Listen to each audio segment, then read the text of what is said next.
I'd like to spend a few minutes talking to you about the summer LNG market and how it might evolve.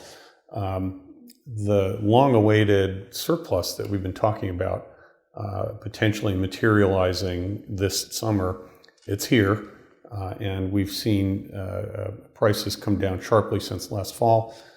The spot price in Northeast Asia is now trading below $5, and in Europe below $4. These are relatively low prices. It may come as a surprise to you to learn then that there's downside risk in this situation. And let me talk to you about how that might materialize. The first thing to think about is that as we've come out of the winter, we have very strong storage inventories, both in Europe and in Asian LNG tanks. Europe is important because it's the market of last resort. So when LNG is produced, if it's not needed where most of the demand is in Asia, it gets delivered into Europe and the market adjusts that way. We have to watch that inventory, and inventory in Europe is actually very strong. At the end of March, it came out well above the range of the last 5 years and turned up early. So we have unusually strong inventory in Europe on top of the inventory position in Asia.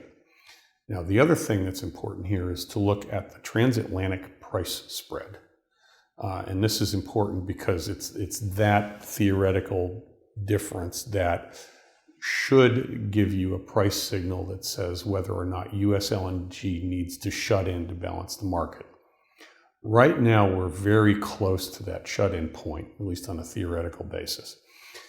If you think about Henry Hub at about $2.60, and then give effect to the Cheniere formula, which would add 15% to cover the variable cost of running gas through liquefaction, that gets you to close to $3. With the hub prices in Western Europe at $3.85 to $3.90, that gives you 85 to 90 cents to cover transportation, regasification, and then any grid charge that would be incurred to actually get to market. And that's really, really close to that shutdown point. The problem is you can't just shut down. There's a whole logistical train that you have to work through.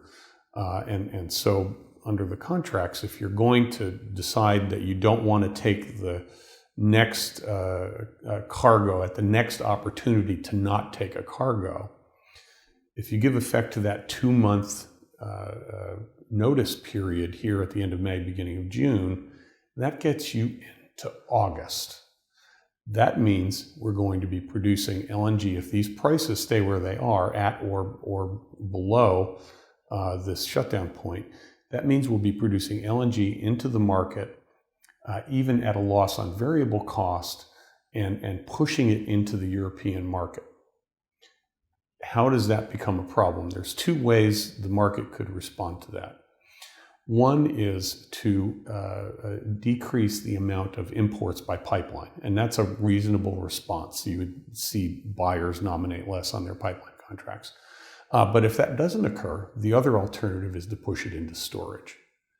And that's where the downside price risk materializes. If we get to the end of the injection season and European storage is full and we don't have room in LNG storage and there's nowhere to put the LNG, there's the possibility, not our outlook, but the possibility that the price can fall abruptly as you hit that wall on storage. And if this feeds back into having to abruptly shut down U.S. liquefaction, that could even feed back into the U.S. market, where although storage inventories are running below the 5-year average, they're filling at a record pace because production has been so strong. And so there's that potential as well. So where I want to leave it with you as you're watching the market evolve through the summer, if you're exposed to the LNG market, you need to pay attention to a couple of important metrics. Watch and pay attention, watch the summer price spread between Henry Hub and NBP and TTF. Watch how wide or not wide, as the case may be, that is. And the second thing to keep a close eye on is the level of European storage with respect to its 5-year average. And if that's getting close, you need to take steps to protect yourself.